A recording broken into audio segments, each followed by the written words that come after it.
Hello વિદ્યાર્થી મિત્રો, એજ્યુકટેકનો ચેનલમાં આપનું સ્વાગત છે. આજે આપણે શીખીશું ધોરણ 5ની પર્યાવરણ વિષયની તારીખ 21/12/2024ના રોજ લેવાયેલી એકમ કસોટીની સંપૂર્ણ પ્રશ્ન બેંકનું સોલ્યુશન. વિદ્યાર્થી મિત્રો, આજ રોજ લેવાયેલી એકમ કસોટી આપેલ પ્રશ્ન બેંકમાંથી પૂછાયેલી હશે. તમામ પ્રશ્નોના જવાબ આપણને આ પ્રશ્ન બેંકના સોલ્યુશનમાંથી મળી રહેશે. તો ચાલો શીખીએ 21/12/2024ની એકમ કસોટીનું સંપૂર્ણ સોલ્યુશન.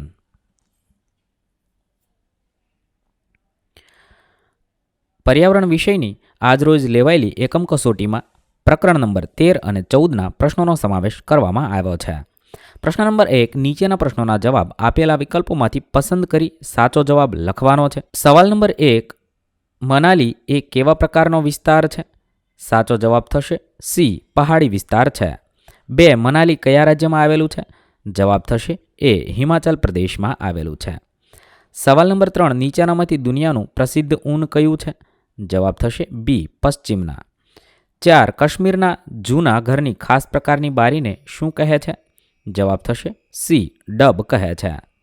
સવાલ નંબર 5, લેહની ભાષામાં ઝૂલે ઝૂલે શબ્દનો અર્થ શું થાય? જવાબ થશે ડી, સુસ્વાગતમ થાય. 6, રેબો નજીક ઘેટા અને બકરાને રાખવાની જગ્યાને ચાંગપા લોકો શું કહે છે? તેને એ, લેખા કહે છે. સવાલ નંબર 7, કાશ્મીરની દરેક ગલીમાં ખાલી જગ્યા હોય છે? બી, બેકરી હોય છે. 8, ચાંગપા જાતિના લોકો તેમના તંબુને શું કહે છે? તેને સી, રેબો કહે છે. સવાલ નંબર 9, શ્રીનગરમાં મોટાભાગના લોકો કેવા ઘરોમાં રહે છે? જવાબ થશે ડી, ડોંગામાં રહે છે. 10, નીચેના પૈકી કયા લોકો ઉનાળામાં ઊંચી જગ્યાએ ઘેટા ચરાવવા જાય છે? જવાબ થશે ડી, ચાંગપા લોકો. સવાલ નંબર 11, કાશ્મીરની આબોહવા કેવી છે? આબોહવા બી, ઠંડી છે. 12, ઠંડુ રણ કોને કહેવાય છે? જવાબ થશે સી, લેહને ઠંડુ રણ કહે છે. 13, ભૂમિકા કયા સરોવરમાં શિકારાનો આનંદ માણે છે? જવાબ થશે ડી, દાલ સરોવરમાં. 14, તાશીનું ઘર શાનું બનેલું હતું? જવાબ થશે એ, પથ્થરોનું બનેલું હતું. સવાલ નંબર 15, ચાંગથાંગ દરિયાની સપાટીથી આશરે કેટલા મીટરની ઊંચાઈ પર હતું? જવાબ થશે બી, 5000 મીટર. પ્રશ્ન નંબર 2 એ, નીચેની ખાલી જગ્યાઓ પૂરો. કોઈ પણ 3 ખાલી જગ્યા લખવાની છે. અહીં આપણે દરેક ખાલી જગ્યાના જવાબ વાંચીશું. સવાલ નંબર 1, પશ્મિના ખાલી જગ્યા જગપ્રસિદ્ધ છે. શાલ જગપ્રસિદ્ધ છે. 2, ઠંડા પ્રદેશનું મુખ્ય પ્રાણી યાક છે. 3, પહાડી પ્રદેશમાં ઉપર ચડતા હવા પાતળી થાય છે. 4, પહાડી પ્રદેશના લોકો ગરમ ખોરાક ખાય છે. 5, ઊંચો સૂકો અને સપાટ વિસ્તાર જેને ઠંડુ રણ કહે છે. 6, લાલ મરચાં, નારંગી, કોબી અને મકાઈ ખાલી જગ્યા વિસ્તારના લોકો મકાનના છાપરા પર સૂકવે છે. લેહ વિસ્તારના લોકો. 7, લદ્દાખના ખાલી જગ્યા પ્રાણી વાળને વણીને પટ્ટીઓ તૈયાર કરવામાં આવે છે, તો યાકના. 8, મુસાફરો શ્રીનગર આવે છે ત્યારે હાઉસ બોટમાં રહેવાનું પસંદ કરે છે. 9, કાશ્મીરમાં સૌથી વધુ સફરજન ફળની ખેતી થાય છે. ત્યારબાદ પ્રશ્ન નંબર 2 બી, જોડકા જોડવાના છે. 1, ઘર શામાંથી બને છે તે લખવાનું છે. 1, ઝૂંપડું ઘાસમાંથી બને છે. 2, તંબુ કાપડમાંથી બને છે. બીજું જોડકું આપેલું છે ઈગ્લુ, તે બરફમાંથી બને છે. અને 2, ભૂંગો તે માટી, ઘાસ અને છાણમાંથી બને છે. ત્રીજું જોડકું આપેલું છે શબ્દ છે લોનાર, તેને શું કહેવાય? તો મોટરસાઇકલ કહેવાય. 2, ચાંગપા એ એક જાતિ છે. ત્યારબાદ પ્રશ્ન નંબર 3, ભારતના રાજકીય નકશાનું અવલોકન કરી તેના આધારે નીચેના પ્રશ્નોના જવાબ લખવાના છે. અહીંયા તમે ભારતનો નકશો જોઈ શકો છો. તેના આધારે આપણે નીચેના પ્રશ્નોના જવાબ લખીએ. સવાલ નંબર 1, ભારતની ઉત્તર દિશામાં આવેલા કોઈપણ 2 રાજ્યના નામ, તો જમ્મુ કાશ્મીર, હિમાચલ પ્રદેશ. ત્યારબાદ 2, અરબ સાગર ભારતની કઈ દિશાએ આવેલ છે? તો પશ્ચિમ દિશાએ આવેલ છે. 3, બંગાળાની ખાડી પાસે કયા 2 દેશ આવેલા છે? બાંગ્લાદેશ અને મ્યાનમાર આવેલા છે. 4, ભારતની ઉત્તર દિશાએ કયા રાજ્ય આવેલા છે? જમ્મુ કાશ્મીર, હિમાચલ પ્રદેશ, લદ્દાખ, ઉત્તરાખંડ, પંજાબ, હરિયાણા અને ઉત્તર પ્રદેશ આવેલા છે. 5, ગુજરાતનું પાટનગર કયું છે? ગાંધીનગર છે. 6, મુંબઈ કયા રાજ્યમાં આવેલું છે? મહારાષ્ટ્ર રાજ્યમાં આવેલું છે. 7, હિન્દ મહાસાગર કઈ દિશામાં આવેલો છે? દક્ષિણ દિશામાં આવેલો છે.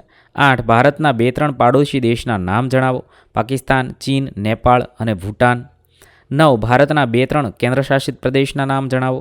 દીવ, દમણ, દાદરા, નગર હવેલી અને ચંડીગઢ છે. 10, ભારત દેશની રાજધાની કઈ છે? દિલ્હી છે. 11, શ્રીલંકા દેશની નજીક ભારતનું કયું રાજ્ય આવેલું છે? તમિલનાડુ આવેલું છે. 12 દીક્ષિત નકશાની સામે ઊભો છે તો ગુજરાત રાજ્ય તેની કઈ દિશાએ આવેલું છે? પશ્ચિમ દિશાએ આવેલું છે, એટલે કે ડાબા હાથ બાજુ આવેલું છે. 13 વિસ્તારની દ્રષ્ટિએ ભારતનું સૌથી મોટું રાજ્ય કયું છે? રાજસ્થાન છે. 14 ભારત દેશને કેટલી સીમા મળેલી છે? કઈ કઈ? ભારત દેશને 6 દેશની સીમા મળેલી છે: પાકિસ્તાન, ચીન, નેપાળ, ભૂટાન, બાંગ્લાદેશ, મ્યાનમાર. ત્યારબાદ સવાલ નંબર 15, નકશામાં આ નિશાની શું દર્શાવે છે? ઉત્તર દિશા દર્શાવે છે.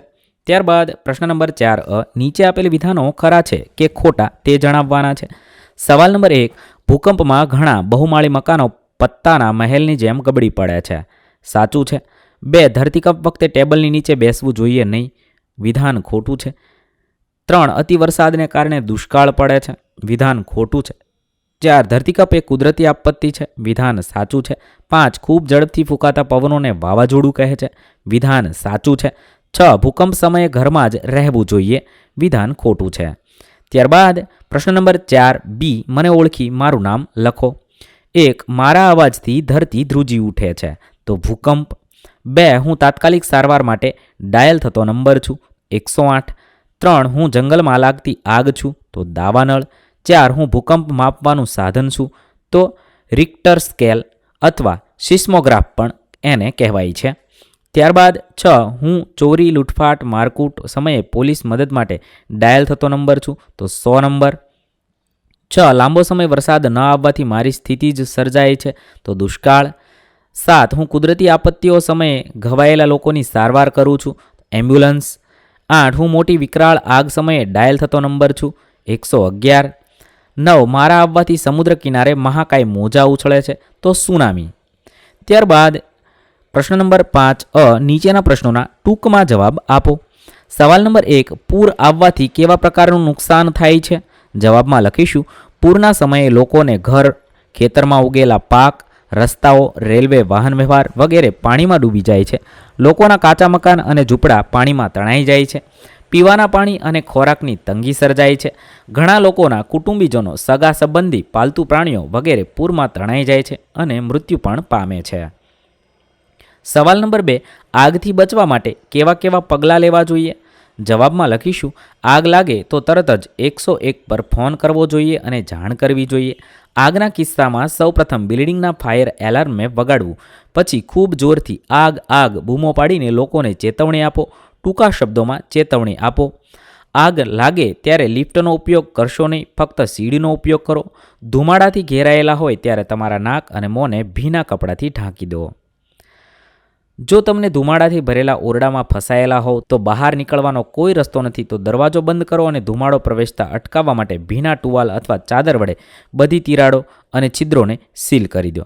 ફાયર એલાર્મ, સ્મોક ડિટેક્ટર, પાણીના સ્ત્રોતો અને બિલ્ડિંગમાં લગાવેલા અગ્નિશામક ઉપકરણોને સમય સમય પર તપાસતા રહો. જો તમારા કપડામાં આગ લાગે તો ભાગશો નહીં, તેનાથી આગ વધુ ભડકી જશે. જમીન પર સૂઈ જાઓ અને રોલ કરો. આગને ધાબળો, કોટ અથવા ભારે કપડાથી ઢાંકીને બુઝાવો. 3, દુષ્કાળ વખતે શેની તંગી ઊભી થાય છે તે કેવી રીતે નિવારી શકાય છે? દુષ્કાળ વખતે પાણી અને અનાજની તંગી ઊભી થાય છે. તેને નિવારવા નીચે પ્રમાણે પગલાં ભરવા જોઈએ. દર વર્ષે વધુમાં વધુ વૃક્ષો વાવવા અને ઉછેરવા જોઈએ. વરસાદના પાણીનો સંગ્રહ કરવા માટે ખેત તલાવડીઓ તૈયાર કરવી જોઈએ. હવામાં ભેજનું પ્રમાણ જાળવવા વાતાવરણને પ્રદૂષિત થતું અટકાવવું જોઈએ. ગામ પાસેથી વહેતા નાળા, ખાડી કે નાની નદીના કેટલાક ભાગો વચ્ચે આડબંધો બાંધીને પાણીનો સંગ્રહ કરવો જોઈએ. સિંચાઈ અને પીવા માટે પાણી મેળવવા કૂવા ઊંડા કરાવવા અથવા રિચાર્જ કરાવવા જોઈએ. બંધ સાથે જોડાયેલી નહેરોનો વિસ્તાર વધારવો જોઈએ. ભૂગર્ભ જળનો જથ્થો વધારી શકાય તે માટે ચોમાસાનું પાણી જમીનમાં ઉતારવાના પ્રયત્ન કરવા જોઈએ. વરસાદના પાણીનો વધારે સંગ્રહ કરવા માટે તળાવો ઊંડા કરાવવા જોઈએ. ત્યારબાદ પ્રશ્ન નંબર 5B, નીચે આપેલી આપત્તિઓ પૈકી કોઈ એક વિશે માગ્યા મુજબ જવાબ લખવાના છે. 1, ભૂકંપ, બચાવ માટેના કાર્યો અને બાદમાં લેવામાં આવતા પગલાં.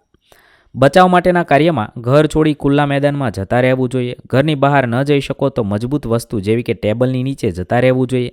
જોરથી ટેબલને પકડી રાખવું. ધ્રુજારી બંધ થાય ત્યાં સુધી રાહ જોવી. જો વર્ગખંડમાં હોય તો પાટલી નીચે બેસી જવું જોઈએ. બાદમાં લેવામાં આવતા પગલાંમાં અસરગ્રસ્ત લોકોને ખોરાક, દવા, કપડાં જેવી જીવન જરૂરિયાતની વસ્તુ પહોંચાડી જે લોકોના ઘર તૂટી ગયા હોય તેમણે રહેવા દેવા માટેની વ્યવસ્થા કરી આપવી જોઈએ. બચાવ અને રાહત કામગીરીમાં મદદ કરવી જોઈએ. 2. વાવાઝોડું, બચાવ માટેના કાર્યો અને બાદમાં લેવામાં આવતા પગલાંમાં બચાવ માટેના કાર્યમાં લખી શકાય. વાવાઝોડાના સંભવિત વિસ્તારની વિગતો ચોકસાઈથી જાણી લો. તંત્રની સૂચના મુજબ સ્થળાંતરિત થઈ જાઓ. દરિયાની નજીક નીચાણવાળા ક્ષેત્રોમાં હોય તો ત્યાંથી દૂર ઊંચાણવાળા વિસ્તારોમાં જતા રહો. ખાવાની વસ્તુઓ, ટોર્ચ, પીવાનું પાણી, કપડાં, રેડિયો, જરૂરી દવાઓ વગેરે તૈયાર કરી લો. વીજળી અને ગેસના જોડાણો બંધ કરી દો. ચોક્કસ જાણકારી માટે રેડિયો સાંભળો. બાદમાં લેવામાં પગલાંમાં હવામાન સાફ થઈ જાય, પવન બંધ હોય તો પણ બહાર ન જશો. અચાનક પવન અને વરસાદ આવી શકે છે. લટકતા ખુલ્લા વાયરોથી દૂર રહેવું જોઈએ. કુતૂહલવશ એકત્ર થઈ રાહત અને બચાવ કાર્યમાં અવરોધ ના કરો. તંત્ર દ્વારા સૂચના મળ્યા બાદ જ પરત ઘેર જવું. રાહત અને બચાવની કામગીરીમાં મદદરૂપ બનો. મદદ માગવા સિવાયના ફોન ન કરવા. બિનજરૂરી ફોન કરવાથી નેટવર્ક ઠપ થતાં રાહત અને બચાવ કામગીરીમાં વિક્ષેપ પડે છે. ત્યારબાદ સુનામી, બચાવ માટેના કાર્યમાં સમુદ્ર કિનારાથી દૂર ખસી જવું. રેડિયો પર આવતી સૂચનાઓ મુજબ વર્તવું. સમુદ્રના મોજા અસાધારણ ઉછળે, વિચિત્ર અવાજો આવે તો આ પૂર્વ ચેતવણીના સંકેતો છે. તો તરત કિનારાથી દૂર જતા રહેવું. કિંમતી સામાન અને ખોરાક, પીવાનું પાણી, દવાઓ, ટોર્ચ વગેરે જરૂરી ચીજ વસ્તુઓ સાથે રાખવી. બાદમાં લેવામાં રેડિયો, ટીવી કે સોશિયલ મીડિયા પર આવતી આધારભૂત વિગતો મુજબ વર્તવાનું છે. તંત્ર દ્વારા સૂચના મળ્યા બાદ જ ખાલી કરેલા વિસ્તારમાં જવું. ક્યારેક અગાઉ કરતાં વધુ ઊંચાઈ મોજા પાછળથી આવી શકે છે. પોતાના મકાનમાં સલામતીની ખાતરી ન થાય તો પ્રવેશ ના કરો. પાણી, ગેસ કે વીજળીના જોડાણોમાં આવેલા ભંગાણની જાણ તંત્રને કરો. વિદ્યાર્થી મિત્રો, અહીં આપણી ધોરણ 4ની એકમ કસોટી પૂર્ણ કરીએ છીએ. તમામ વિષયની તમામ ધોરણની એકમ કસોટીઓ આપણી ચેનલ પર ઉપલબ્ધ છે, જે તમે એકમ કસોટી નામના પ્લેલિસ્ટમાંથી મેળવી શકો છો. પ્લેલિસ્ટની લિંક વિડીયોના ડિસ્ક્રિપ્શનમાં આપી દીધી છે. થેન્ક યુ દોસ્તો. એજ્યુકટેકનો ચેનલ તરફથી વિડીયો નિહાળવા બદલ આપનો આભાર. આવા બીજા વિડીયોઝ નિહાળવા માટે અમારી યુટ્યુબ ચેનલ એજ્યુકટેકનો અત્યારે જ સબસ્ક્રાઇબ કરો. આભાર દોસ્તો.